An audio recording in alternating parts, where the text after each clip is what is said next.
You are now listening to MrGentleman Lifestyle Podcast Season 4. Chill!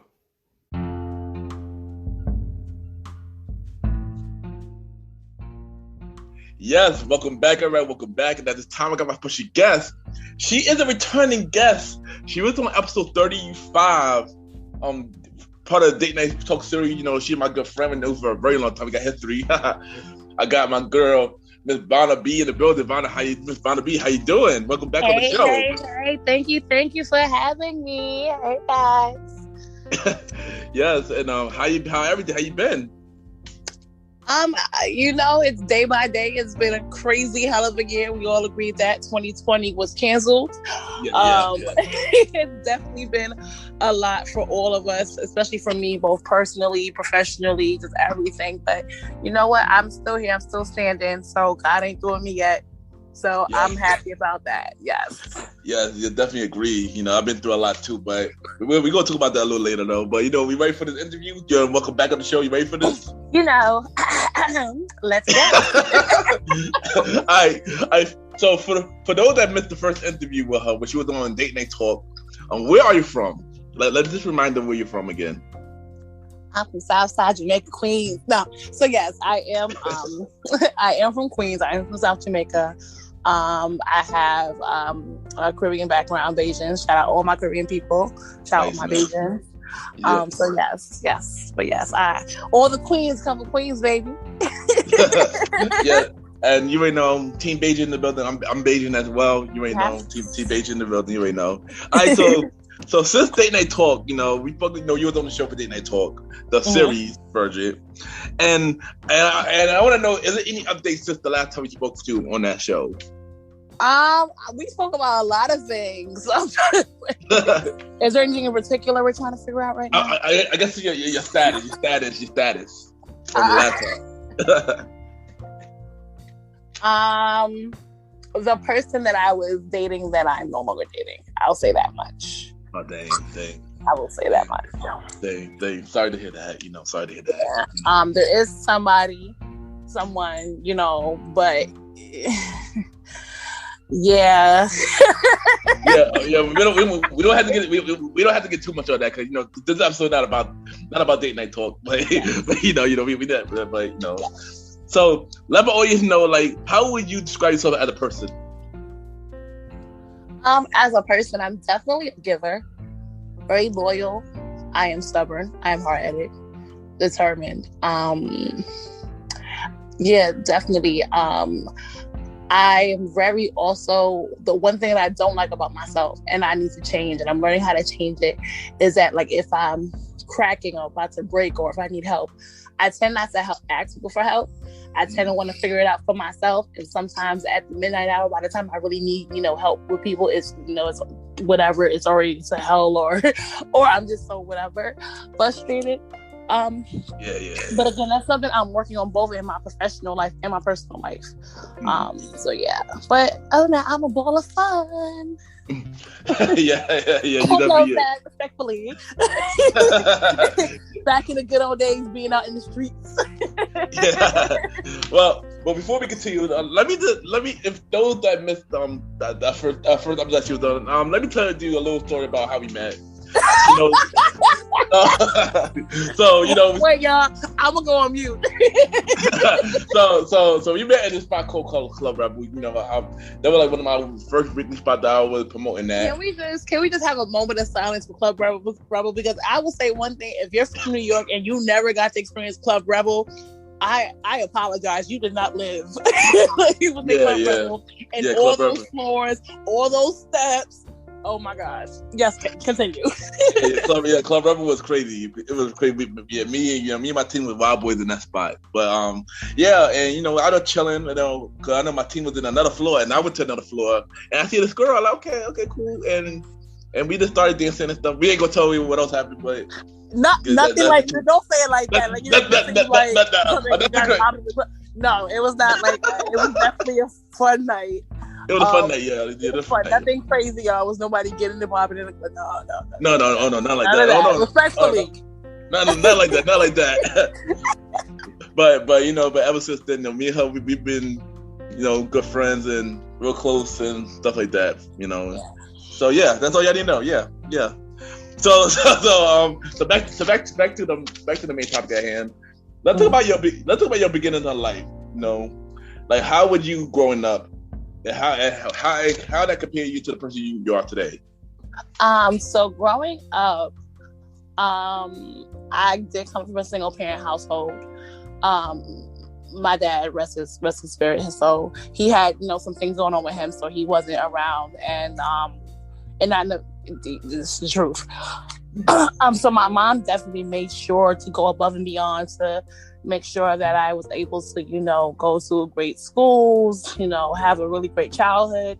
My mother has, and I am blessed with the fact that I have an amazing village around me between my grandparents, and it's crazy, like, side note, like, when I think about, like, I look at a lot of my friends who still have their grandparents alive and around, I'm like, wow, y'all, don't take that for granted, because I wish that even on both sides, my mom's side and my dad's side, I have no living grandparents, so, but thankfully, my mom had a great village around her between my aunts, my grandparents, my godfather, my godmother, her friends who are my aunties and things of that nature, just to make sure that I was good and stuff like that. My mom sacrificed a lot, and I think we don't realize until we get older how much our parents sacrifice for us, whether you come from a single parent family or you have both your parents there, and things of that nature. And I think because I was raised around very strong women, that definitely affects me today. The woman that I am today, I was able to see, my mom work, go to school, my aunts do what they have to do, my grandfather, who was a provider, and things of that nature. I would not change my childhood. There were some traumas that I experienced, but they had, I don't want to say I had to experience the traumas, but I feel like within trauma, you build character depending on what it is. Yeah. Some people experience trauma and decide to sit in it and what was me it. And that was me for quite some time when I was younger. Like I blinked, I was like, oh my God, how could this happen to me? So on and so forth. But once I was able to take my power back and forgive those people that wronged me and forgive that individual that did what they did to me, I definitely was able to grow, and I'm able to, especially with the work that I do now. I always had a passion for youth development. So now that I do work with young adults, teenagers, and they experience certain traumas and certain things, I can relate to them and be able to help them, or even people around my age who can't speak about or feel embarrassed for that trauma that they might have gone through, So I definitely feel like my childhood shaped me for the woman that I am. And again, I had some amazing women role models in my life, from, again, my family, from female teachers. My favorite teacher at elementary school, Miss Anderson, love her. If you went to Allen Christian School, then Miss Anderson was the truth. And all the great male figures in my life, and my dad too, because me and my father were able to repair our relationship, and have uncomfortable conversations, and I'm grateful for that now. I really am. Nice, amazing story, and I'm glad you doing things right now. You're killing it. And just keep doing this. Continue to be the person you are. To keep doing your thing. You're an amazing person. And also, rest in peace to your father. As well. Thank you. All right. So what inspired you to start doing entrepreneurship? Like, why would you want to go that route? So it's funny. Like when you said this question, I was like, oh, that's like, I really didn't think about it. You know what? So anyone that knows me, Ken will tell you I am probably the wig and bundle queen.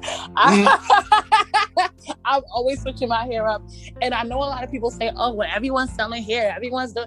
You know what? I like, look, there's millions of makeup lines, there's millions of clothing lines, and so on and so forth. So if I know that I have a certain audience that I want to target, and I'm able to target those people and things, why not do it and make money off of it? Now, is this that I'm going to go full time with? I don't really know. It's just something that I love doing. I love the passion in making women feel good, making our queens, especially our young queens, love themselves. On top, you're supposed to love yourself from inside and out. But we all know as women, or even men, when you get your fresh haircut and you get your hair done, you a whole new person. I really become vanna when the hair is on fleek. So, really, what it's inspired me. Again, I work in youth development. So when I started my career about 4 years ago in the at the school that I'm at now, what I did was I would adopt a senior. So I would adopt two seniors, and I would just cover for their hair and then make it to be done for this, not only for their senior portraits, for their prom, And so these were young ladies who maybe financially, their families couldn't even afford it, or some of them, it was like one of those things that prom is so expensive that I can't afford to do it, so I'm not going to do it. I feel like everyone deserves to go to their prom, especially in high school. Some schools have their 6th grade prom, 8th grade prom, but I feel like your high school prom is really, really important. Yeah. And I think everyone deserves to have that. So I worked with one of my good close friends who's actually a hairstylist as well. Classy Strands, follow her on Instagram. Hey, Tima girl.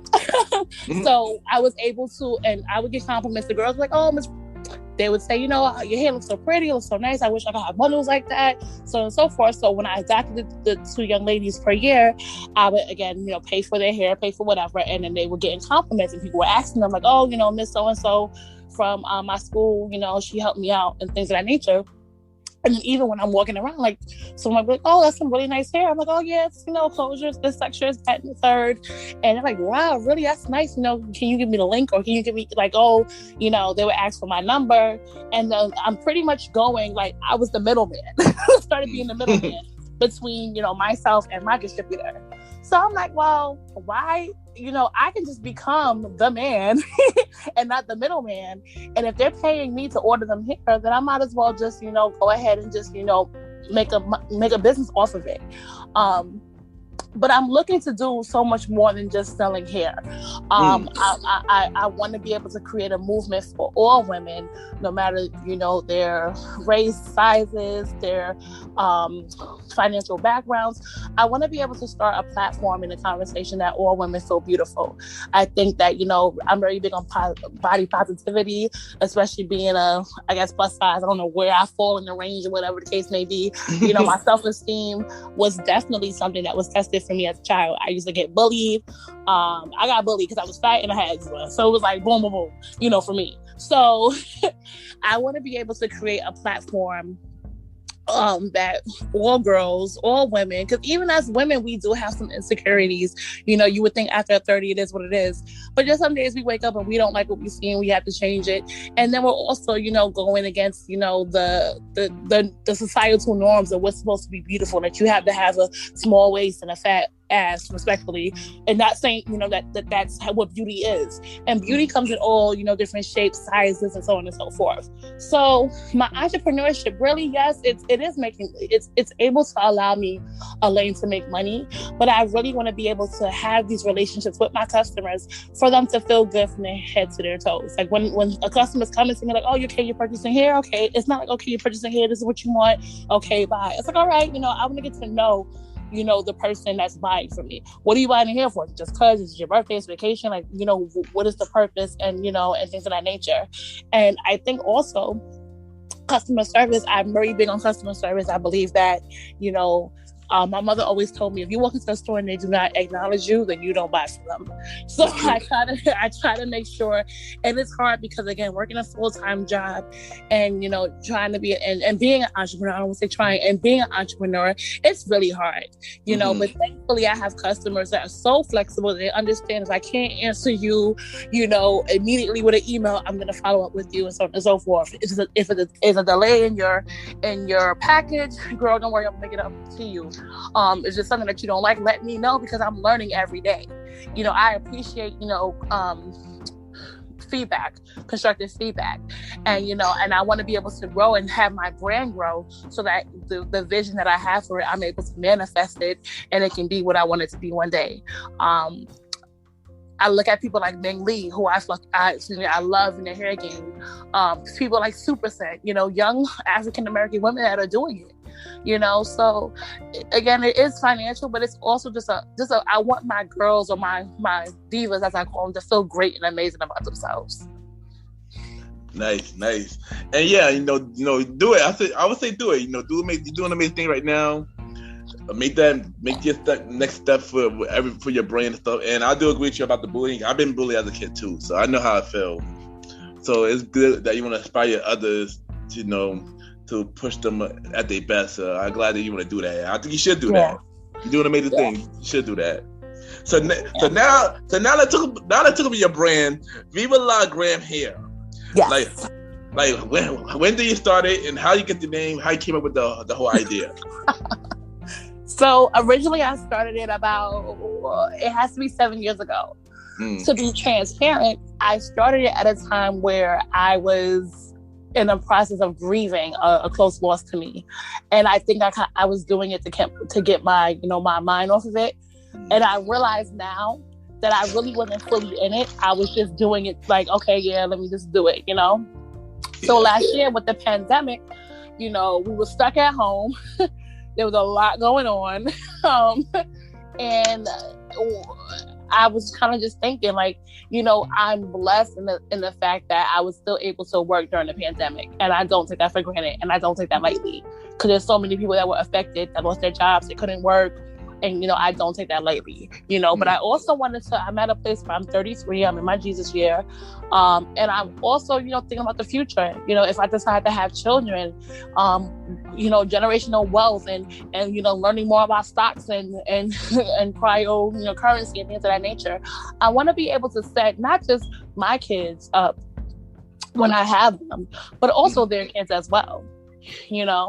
I want to be able to make investments, smart investments, buying land and things of that nature, or buying a house. Like I always say, the house that we live in now, my grandfather bought that in the 70s. My family originally is from Yonkers. Shout out Yonkers. And also, God to send many positive vibes to DMX, because if DMX goes, yes, we gotta just... Yeah, so my family, their house in Yonkers burned down. It was a fire. Thankfully, my mom and her siblings and my grandparents made it out there, out alive. And so they bought the house that we currently have in Queens. And when you think about it, that's an investment. So I want to be able to, make investments, make smart decisions financially, just to set up myself and my generations after me. Again, I don't have kids now, so I don't know how that will work. It'll just be if it will go to my god kids or something, or whatever the case may be. But either way, I wanted to start that ball rolling, and things of that nature. So that's the purpose of that. So I relaunched it this year. So actually, let me go back. So last year, I had 3 of my close girlfriends say, so what's going on with you and the hair stuff? And I'm like, I don't know. I'm like, everybody does it. It's fly, it's whatever.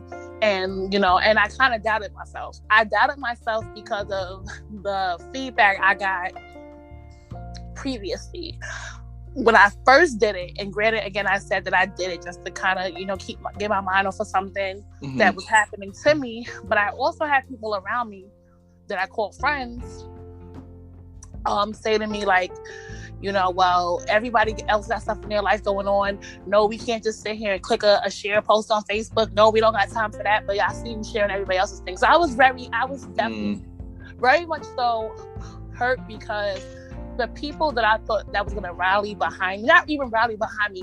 I'm like saying, like, if you have a friend in business, no, you don't have to purchase. It's nice if you do. However, a share, a word of mouth, or something will not kill you. And exactly. It's crazy when I see people.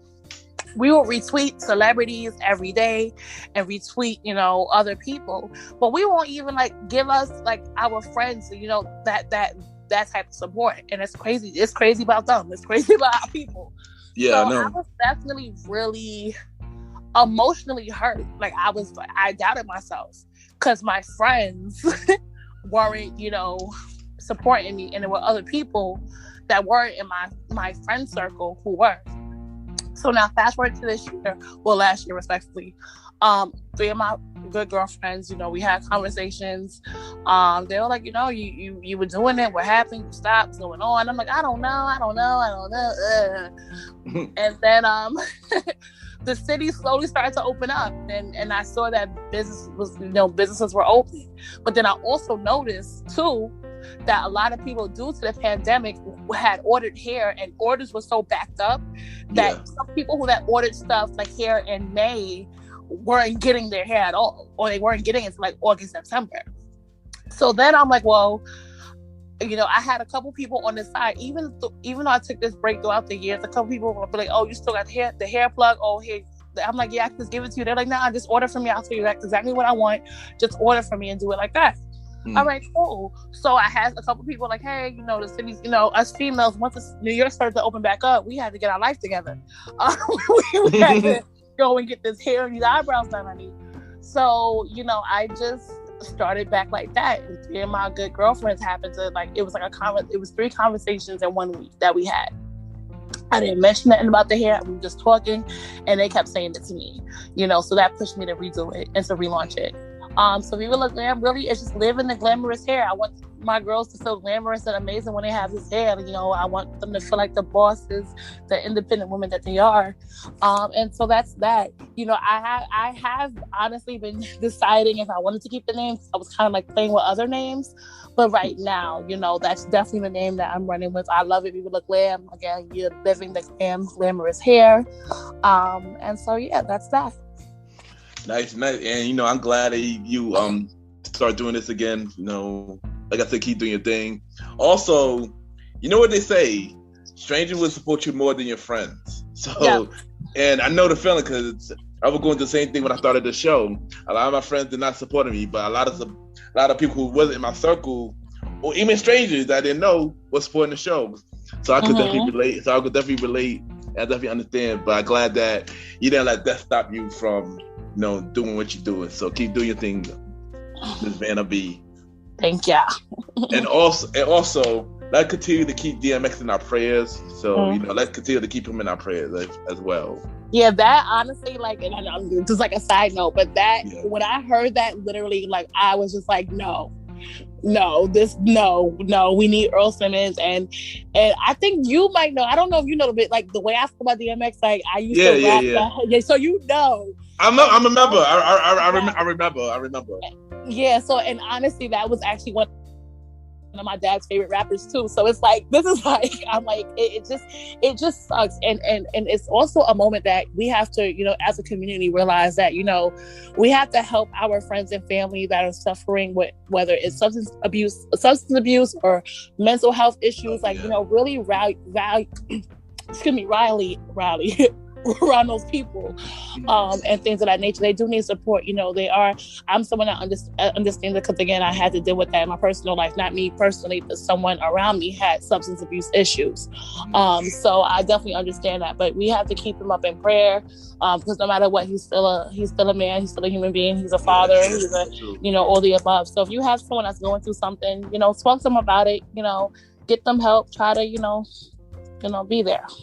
Yes, agree. Let's be there for each other, and let's continue to keep DMX in prayers. A full recovery, definitely. Yes. All right. So, what is the goal for Viva La Glam hair? What's your goal for that?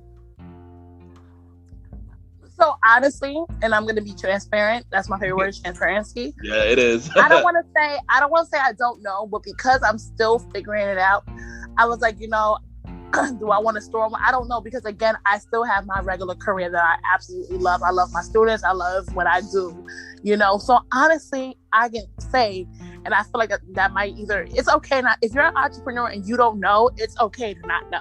Of course, it's okay. It is okay to not know. We have our good days and we have our bad days. And we have our days that we want to quit, and we have our days that we don't know. So it's okay. It's okay to think like this. It's still okay to figure that out. And not for nothing, last week, so in New York City, is spring break for us. So I was actually off from my school job, my regular career per se. And I actually unplugged from both my hair and my regular, stuff.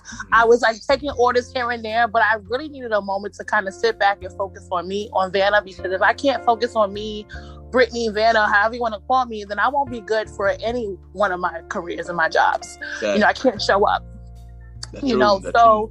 last week was just mainly about me. Like, I wasn't really thinking about all this other stuff. I just want to be, and it sounds corny, successful. I just want to be able to, help continue to empower women and not just say it, but really do it. Some women scream women empowerment, but then, they aren't really about it, or they want to tear a sister down just because of, whatever reasons. And it's okay to have disagreements with people, but don't tear another sister down just because of one thing or another. If you feel like you're going there with someone, take a second, reset the room, reset the conversation, and then, go at it another way. But I feel like, when people try to break women down, and again, I'm learning this. I'm learning how to not take things so personally, especially in business, but it's sometimes hard because when you're an entrepreneur, you're your own assistant, you're your own marketing tool, you're your own social media, you're your own delivery driver, you're your own shipping person, you're your own everything. Exactly. And there's no credit, and there's no and I get it because I'm also a consumer as well. However, if I'm able to have a conversation with the owner of a business and I'm like, okay, so I know X, Y, and Z, then I'm able to be more, understanding. Yes, I might be frustrated as a consumer, but at least I know this person's still, answering my phone calls, they're still responding to me. If they're complaining about if I complain about a product, they're able to work with me and so on and so forth. But I definitely feel like there has to be some credit when it comes to entrepreneurs, because it's always like, oh well, I don't want to support Black businesses because y'all don't answer me right away. I'm like, well, if you send an email to Gucci right now, you're gonna get an automated response. That's gonna probably get a response within 48 to 72 hours. So if I send you an email, if we have a conversation via text right now, and I send you a follow-up email a day later about everything we discussed via text, then oh well, you could have just sent me that the same night. But it's like, you're holding me up to expectations that you don't hold these other companies up to. And why is that? That's true. Yeah, that's definitely true. All right, but I know a while back we spoke about you. You said you told me that you were gonna start a podcast. Oh, is that really? Oh, nice. So I want to know what made you want to go that route, and when do you want to start this thing? So, and it's funny because I swear to you, I hate you. I just had this conversation with somebody yesterday or Friday, and what I said was, I want to do everything. This is my problem. But I wanted to start a podcast because I am a woman in her early 30s. I'm 33. I guess, 33. I'm not single. I'm not married. I don't have any kids. I'm still figuring things out, and normally, it's the society norms that by a certain age, you have to be married and have kids. Mm-hmm. I don't have none of those. I'm still figuring it out. I'm still trying to figure it out, still trying to navigate, life and things, because there became a point in my life where I was engaged previously.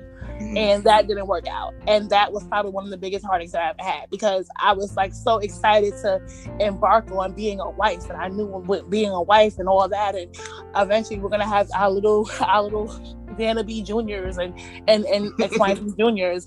So when that didn't work out in the way that it transpired, it was very embarrassing. It was a lot. And I was like, damn, I'm a failure,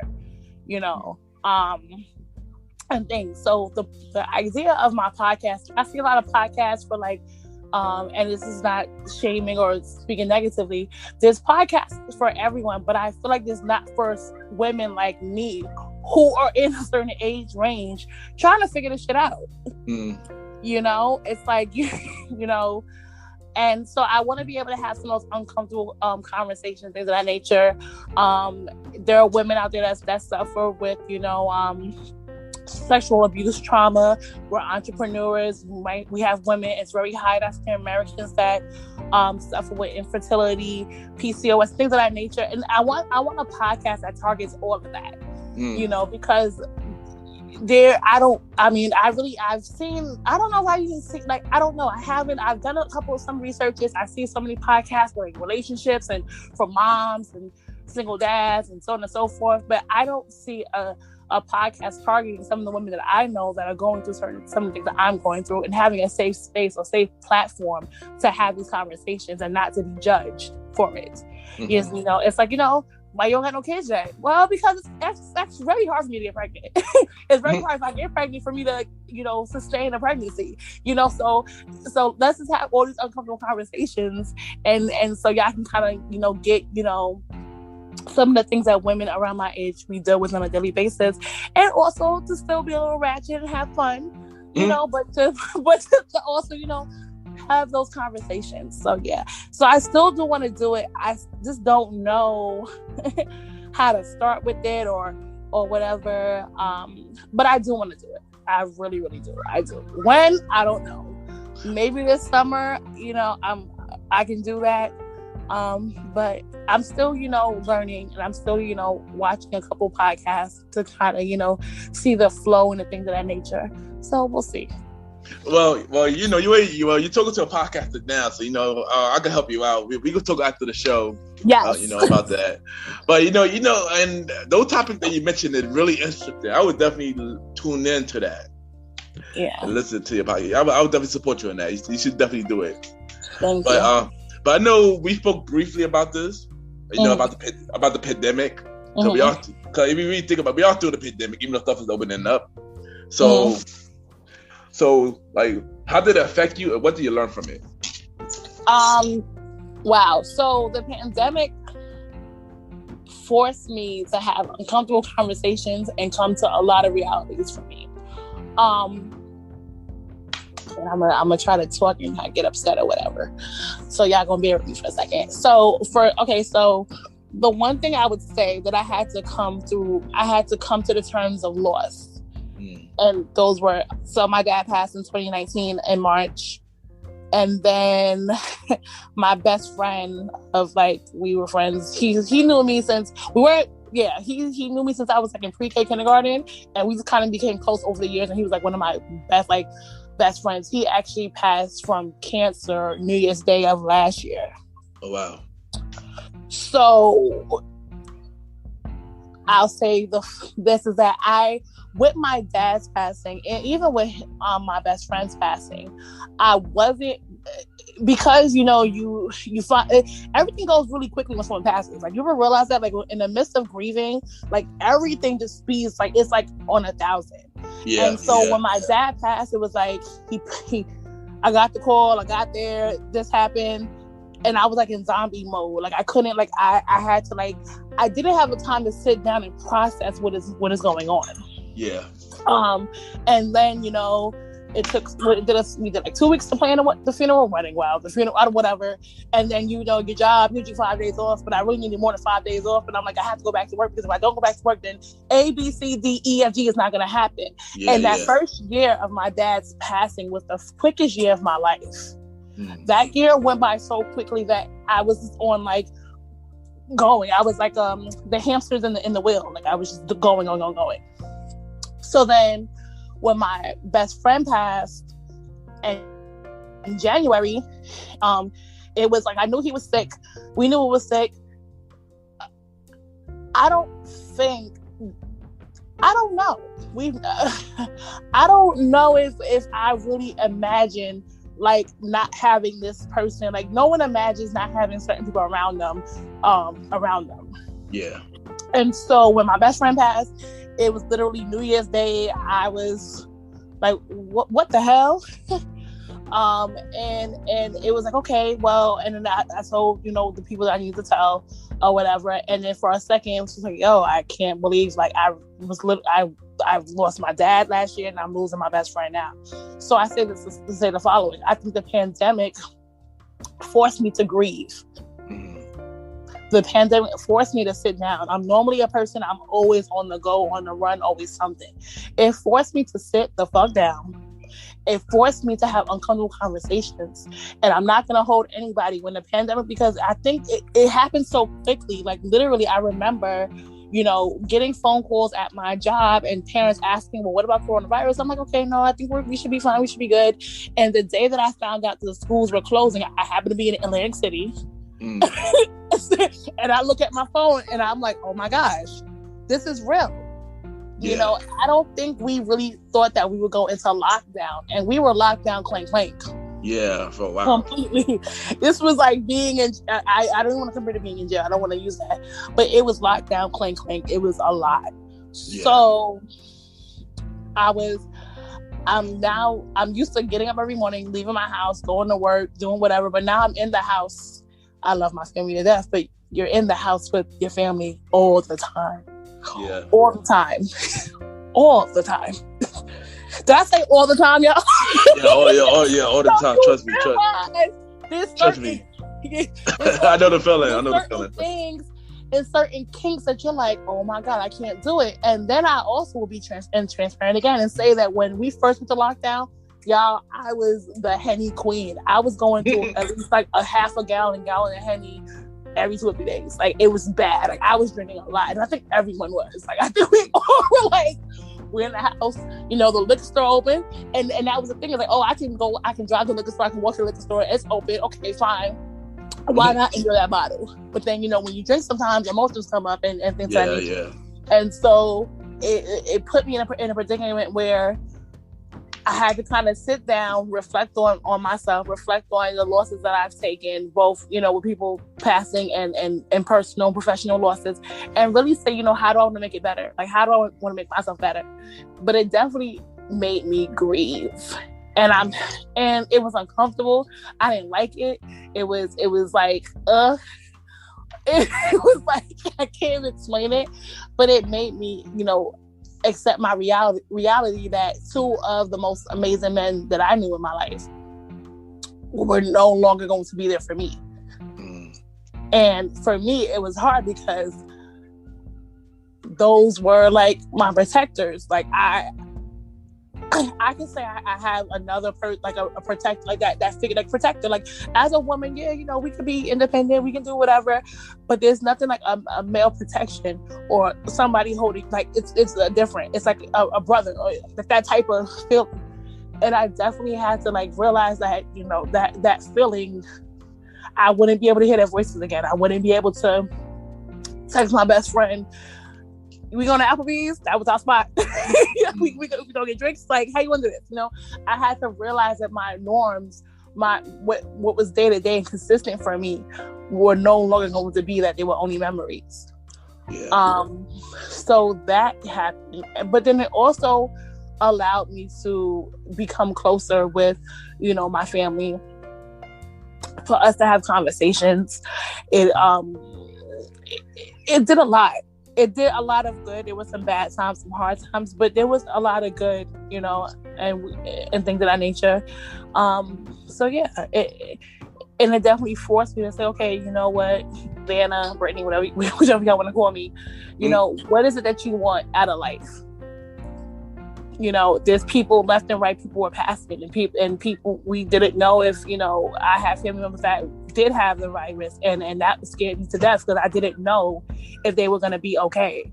I had no idea of that. So I had to, you know, just, you know, hope for the best. And thankfully, like, they pulled through and they were good, and things of that nature. But it definitely allowed me to grow.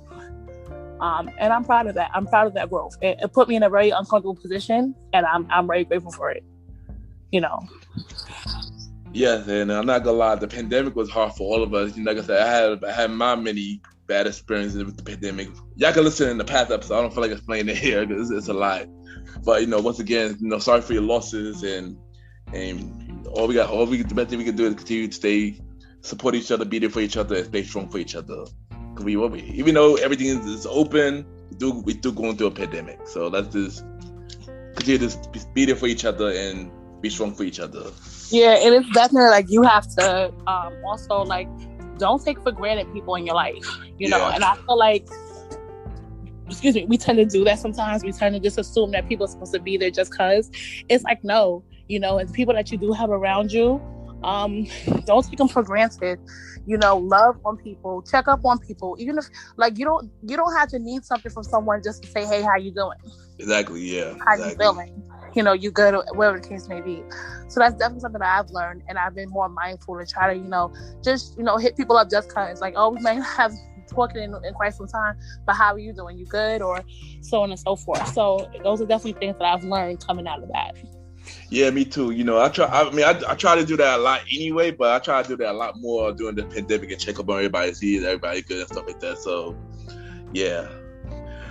But also not only we was going through the pandemic, we also going through a lot of injustice in America, a lot more than usual last year. So how do you feel about that?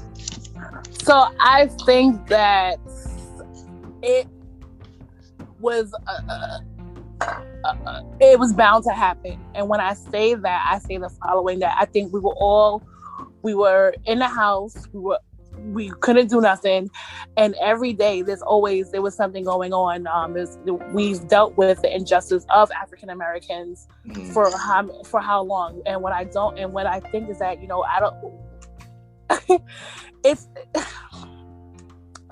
it's very, I don't even have the words to say, y'all, just because I think as an African American, as a female, as a woman,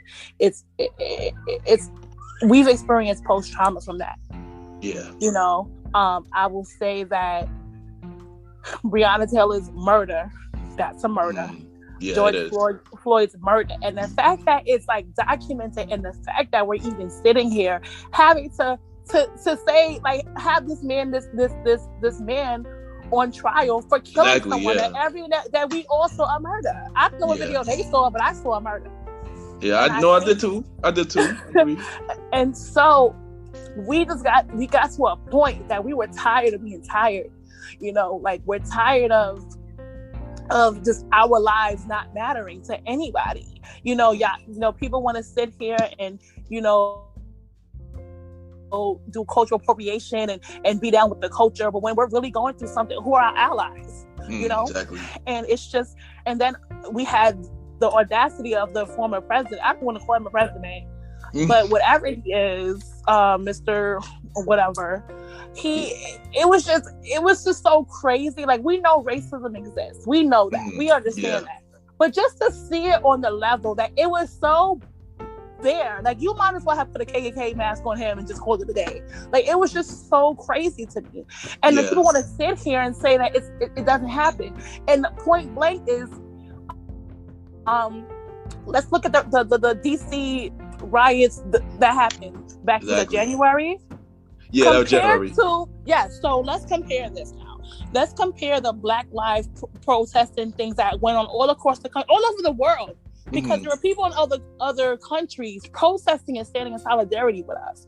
But let's talk about the different protests, peaceful protests, the protests in which protesters, and the one thing I will say, so during the George Floyd, probably that week, I don't know what day of the week it was, and it was protests all over in New York City. Quick story, y'all. Story time, Lavina. So do your thing. So I'm in a car with one of my friends. They happen to be doing Uber Eats. Now, the one thing I will say is that during the pandemic, Uber Eats, they were moving, they were making money. Yeah, they was. So one night, he's like, yo, let's go in the city. Like, he's also passionate about photography. So I'm like, all right, cool. So he's like, oh, let's just see what's going on. So we're driving around. We see now remind you, all the stores have been boarded up. They're afraid of people going to be looting and things of that nature. And stuff like that. And I remember we were like a block or two away from Times Square, but I forgot what block it is. And if you look straight, you can see Times Square. You see the big thing in the big billboards in the middle. So I forgot which street that was, y'all. So, and all I remember, he's taking pictures, and we knew that there were protests happening in the area. We just didn't know where, but we're trying to, just see. All I remember seeing is a mob of all Black, like, people had on clothes, running towards the car because there were cops behind them, running. And I'm just like, oh my God, I'm really sitting in the middle of some, like, this is a historical moment, but also this is kind of scary. We don't know what's going to happen. Yeah. So that thing. So kind of to go back to what you were saying, the original question I had, sorry y'all, is that I feel like we are tired of being tired. I feel like we every day, us just walking out the house, we don't know if we're gonna come back. We don't. I work with young adults. My kids, my students, every day I'm like worried about them, you know, and off the strength of even something as simple as why we get on our students for being on time for school is because the truancy police, right? Yes. You don't, that can go, and I'm not saying that it has gone that way, but we just don't know sometimes. How that can go. You know, because, okay, yes, they're cutting school, whatever. Okay, thank you for bringing them back. But that 1 second of an interaction can cause one of my students their lives. Yeah. And things of that nature. George Floyd, for what he was doing, I don't know all the background information, y'all, so I don't want to say something to be incorrect. Y'all looking at me like, what's she talking about? But I believe initially the interaction was the clerk in the store thought he had a counterfeit $20 bill, and it went from there to now another brother being killed, and another daughter who doesn't have a father, and a family that's grieving. And it was so public. Yeah. It was so public. And there's so many other African Americans being killed, male or female. There was a young man, I believe in Florida, who was killed a couple years ago, who was rolled up in a high school gym mats in Florida, and I forget his name. There's another young brother, I believe he was like 13 years old, who was killed last summer in New Orleans. And the crazy thing about the young man who got killed in New Orleans, and I don't know his name off the top of my head, is that they put a picture, unfortunately, I don't know how this picture came out, but the picture, they did a side-by-side comparison of the young brother that was killed. He was about 13, 14 in New Orleans, and Emmett Till. And literally, the pictures look just the same. That's crazy. Yeah, I think I heard about that. I think I do remember something like that happening. And if y'all don't know who Emmett Till is, I'm not going to judge you. Just do your research and that's it. But it's just crazy. In 2020, 21, or, you know, now, we are still seeing... And the thing is that back when Emmett Till was murdered, there was no smartphones. It was no. It's just, you know, the story was told. The only thing that we saw was the pictures that his mother allowed to be released, I believe, in Ebony magazine. But now we're sitting here in a day and age where police officers have body cams. Someone recorded George Floyd being killed, and we're still gonna say that wasn't a murder. How does that work? Yeah, that's crazy. I'm not gonna lie, that is crazy though. That definitely was a murder. That definitely was a murder. So I say that to say, like, again, with everything, with us being locked in the house, we were already going crazy, and then you triggered us, and you didn't just trigger us as African Americans. Other people saw it. Yeah. And honestly, and this is what I swear to you, if there's not a conviction, if this man does not go to jail for life, the hell that will happen afterwards, I don't care what anyone says, you cannot pay a family out for a death of a loved one. Agree. I don't care what settlement Breonna Taylor's mother got and her family, what settlement George Floyd's family got, with Philando Castro got, or Trayvon Martin. There's no amount of money that can bring back someone's child, or person, or father, or brother, or sister. Breonna Taylor was murdered in her home. Breonna Taylor was an EMT worker. Breonna Taylor was a first responder, for a frontline worker, sleeping. Yeah, that's true. And you kicked down her door and shot for what? Somebody please make this make sense to me, because it doesn't make sense to me. It don't. We definitely got to do better. They definitely got to do better, because it's crazy. I do agree with you, and it's hard to talk about it. It's hard to talk about it for all of us. So we seen too much of it. It happened too often, and that's the bad part. It happened too often. You know, and it's also, and I remember last summer, I got stopped in Brooklyn in a car, and I was on Eastern Parkway, and one cop car came out. It was like two of them, and then before I look, it's like 4 cop cars around the car, and I've been stopped before. Okay, let me see, you know, whatever, license, registration, so on and so forth. But I was stopped in the sense of, I didn't know how this was gonna end, y'all. Oh wow! I with 2 of my friends, 2 African American friends, and I did not know how the story was gonna end. Because for one, all the cops, they looked okay, but there was one cop in particular who was standing there with his gun, like with his hand on his gun, like he was ready. Crazy. And I'm sitting, and I'm like, Lord, I don't know what is about to happen, but please just let this be over. Like I got searched, I got asked questions, and I just felt like violated. Yeah. And I'm looking at, and I remember I'm in the front of the car, so I'm standing by with the two female officers because they had to search me, and that was there. My two male friends were behind, like in the back of the car. Yeah, so I'm in, like, by the trunk, and I'm just looking. I'm like, there's 3 of us. There's about 8 of y'all. Why? Yeah. What's up? And I'm looking at the young brother with his hand. He wasn't a brother, he was a young officer with his hand on, like, ready to draw. And I'm like, that to me. And I was like, so I can't even imagine, like, a trauma, like a murder in which we've seen happen.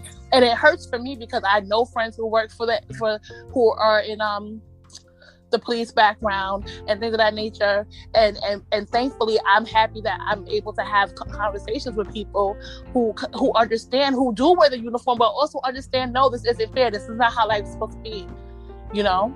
Yeah. And I'm just happy that we have people who are leading the movement and who are able to use their platforms. And we all have a platform. We all have an audience if you think about it, you know. And so we do have the ability to change things. But I do feel like enough is enough. We are tired of being sick and tired. Yes. And how dare you, and the audacity of you. Yeah, definitely agree. And yes, enough is enough. And yeah, I want to bring you back on the show so we can touch more on this topic, because this is. We can definitely go, because I'm definitely here for it. definitely. But let's get to brighter notes. So let's get to brighter notes. Let's get back in the good mood. Let's get back into the good mood. So, do you got any other project going on, or anything that you want to start doing? I know you said you want to do everything. So I want to do everything. So again, I want to figure out a way to start this podcast, and then also just growing my brand. I'm looking to do some cross brandings with people. So again, Viva La Glam, we are a virgin hair company, 100% human hair. So I am looking to eventually do a campaign. So models, makeup artists, things of that nature. My website is up, but it's not fully functioning, but I'm just happy to have it up, you know, because that was a big headache for me. So I was working on with that, and my little brother's helping me with that. So I'm thankful for him with that. And just continue to grow my network, and just, you know, network with people, with young women, young African-American women, and just really, really do that sisterhood of supporting our sisters and supporting each other, and things of that nature. But I'm just very happy of where I am right now. I'm very blessed. I thank God every morning, every day that I wake up, and I'm able to, you know, impact whether it's my students or my customers. Okay, nice. And what do you have to say for anybody that's going the same route as you? Say something inspirational. Let's see. You know what? As far as to anybody, or a certain audience, or who am I speaking to? Anybody.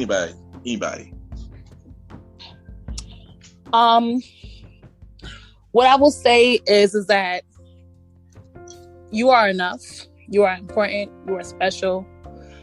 Before you were even planted on this earth, there was a purpose for you. You are beautiful. You are strong. You're a king. You're a queen. You know, don't allow other people to define you. You define yourself. And just again, just knowing that you are enough. And I think sometimes we have to really force that with us, that we are enough. You know, we're a blessing. And I think that's that. And just, you know, every morning that you open your eyes, there's a reason for that, because there's always someone who wasn't able to open their eyes, you know. So don't take that for granted. Don't take your loved ones for granted. Speak life into yourself, speak life into others, and, you know, just keep pushing. I don't know if that's going to touch somebody or reach somebody, but whatever it is that you're going through, you know, whether you believe in God or a higher power or something, you know, just know that you're good and somebody got you, you know. You're not alone in it, whatever it is that you're dealing with. Okay, nice, deep. So before you go, we're gonna play a little game. We're gonna play a little game called 5 Random Topics. Okay. Where I name 5 topics, and you give me a response, short or long, based on the topic that I say. Are you ready? Ready. All right. First topic. Your favorite restaurant. Oh, it's hard. I mean, I know you like. I know you're a foodie, so I know you're a foodie. Okay. Damn, if I tell y'all gonna be popping up in here like, hey, man, tell me about this place. So my favorite Italian restaurant is Vincent's. It's in by Roosevelt Field off of Glen Clove Road, I believe. That's my favorite Italian restaurant. I'm a sushi girl. I love some sushi. So one of my favorite sushi spots is Sushi Village, I want to say. Yeah, I'm a sushi girl, but I love Italian food. But I'm actually thinking about going vegan. So if y'all have certain tips about going vegan, please let me know, because I'm gonna have to give up all that great stuff. Yeah. I got you. What is your favorite verses? Name your top 3. Of course, I have to say BD Rod and Bounty Killer. Of course. People gotta say that. Of course. I'm gonna go with them, Brandy and Monica. Yep. And even though it hasn't happened, and we're gonna witness greatness tonight, I'm gonna say it and say it now. The Isley Brothers and Earth, Wind and Fire, and it's gonna happen tonight. And I know it didn't happen yet. It's 6:57, but tonight at 8:00, I believe. That's my time. That's it. I'm done. That's my. I mean, even though this episode it won't be aired until later in the week, I didn't blow my feet. You heard it first. But you heard it first. I mean, I agree. It's funny because I agree with you. Also, I had to ask Snoop and DMX as well. Oh yeah, that was my favorite I was thinking, too. of course, yes. You gotta have Snoop and Uncle DMX, Earl, yeah. Mr. DMX. Yes. Yeah, but tonight's gonna be amazing. Like I agree. I need to go and wet this wig up, y'all. Get it nice and curly again. Put my little outfit, get my little wine, start 2-stepping and stuff. No, I agree because I'm excited for this one. This is one. I love old school music. I love Earth, Wind and Fire and the Alley Brothers. So this is. And Mr. Ronald Isley is coming through with the gray beard. I said, who is that? Look at Uncle Ronald. Look at the big back.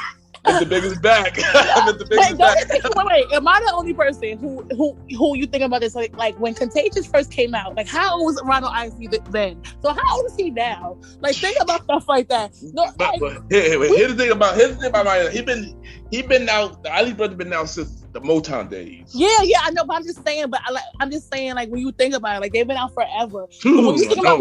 But for me, Contagious with Mr. Kelly, that was I'm like, damn, and he looks up black on crack, y'all. I don't know what Mr. Isley's doing, but whatever it is. And the crazy, I think I'm gonna take a wild guess and say he was like probably 50 or 60 around that time. Yeah, right. Hold on, wait. I'm about to Google some stuff, y'all. Yeah, I'm gonna take a wild guess that he was 50 or 60 because I think now he probably like 70 or 80. He was born in 1941, y'all. So he's a Gemini, Lord Jesus. Okay. The legend, Mr. Big, the legend. Mr. Big, the legend. Yes, he's 79 years old. Yes, he is. Oh wow! Oh, I guess right. Yeah, oh, wow. He's 79. Yes. Oh wow! I can't find. Even though this is we had a time. I can't wait for that verse. I'm not even gonna lie. Yeah, I did like. Well, y'all know, no matter, I don't care if that gets married, Young Jeezy is still my babe. I don't care if Jeezy might have him, whatever. I did like the Jeezy and Gucci. But I just felt like Gucci was being petty. He was, yeah, he was. I believe he was very petty for me. I was just okay. No, he was. Yeah, not gonna lie, he was. But I honestly, like, I'm waiting for like a Soca versus, like, give me like Marshall versus Marshall maybe versus I'm gonna say Cass, like Kerwin or something. I don't think Kerwin can go against Marshall. It might be Marshall versus Marshall or something, but yeah. I know you love your Soca. Yes, I love a good wine. All right, so topic 3. How do you feel about the Quavo and the Sweetie situation? Is this really a question? Yeah. I don't know. I picked these out of random, so yeah. I see, right? This is what I'm gonna say respectfully. I am not. I'm very, I don't believe in, anyone putting their hands on anybody, male or female. So I just think, they broke up. Whatever the issues they have, at the end of the day, they have more money than all of us right now. So the facts. But again, I'm definitely not a fan of, anyone being abused in any relationship or so on and so forth. So, I really can't speak on that because that's really not my business. We don't know what really went on. We only saw the video. We only saw the video. But that's that. Yeah, I agree. I don't got much to say about that. Agree. Yeah. All right, so what is your favorite movie of all time? Oh my God, I hate you. Oh my God. No, I can't. No. Oh, so you know what? So give me, if you can, give me your top 3 or your top 5. Okay. Boomerang. Classic. Carmen Jones. If y'all don't know about Carmen Jones, then you're not the one for me, y'all. And that's that's a classic. That's a real classic one. Yeah, that's my idol, Miss Dorothy Dandridge and Mr. Harry Belafonte. Yeah, I'm a Disney girl. If people who know me, y'all know my Pandora bracelet, so Beauty and the Beast has to be there.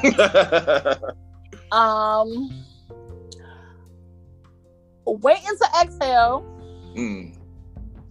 Oh my God, Shotters! I cannot forget Shotters. Classic. I love Shotters. Like, yeah, Shotters is I know that movie probably like word for word. Like, take the weed and you know what? Like, yes, I love Shotters. But I have a nice collection. But those are like my go-to movies, or if I want to like lay down and watch a movie, go to sleep. Those are what I put on. They relax me. Classic choice. I got a lot too. Yeah. I don't feel like answering it. I just gave y'all one, the Last Dragon. Oh yeah, Bruce Leroy. Yeah. Yeah, Bruce Leroy. You ain't no Bruce Leroy. And, all right, and the last one. If you had one talent that you wish you had, what would that talent be?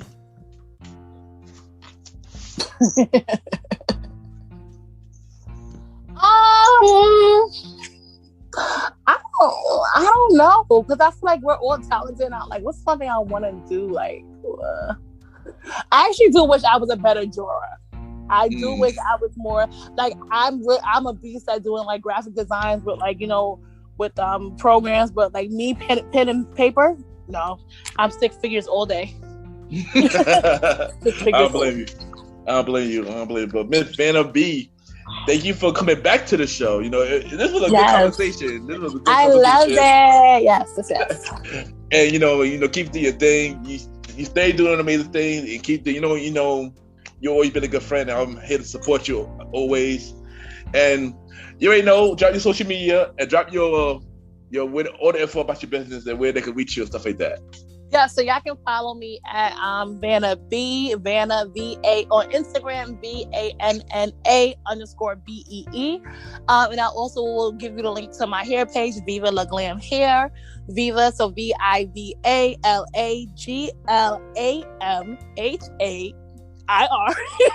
That's my Instagram. I'm mostly active on that.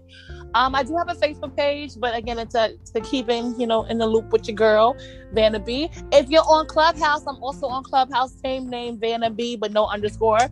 So follow me on Clubhouse. I have some dope groups and rooms on there.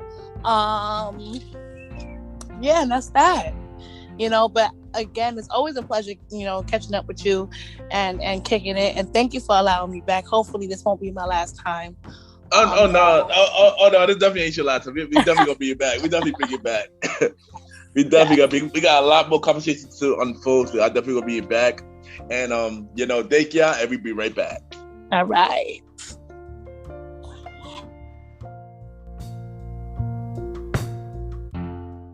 You are now listening to MrGentleman Lifestyle Podcast Season 4. Cheer!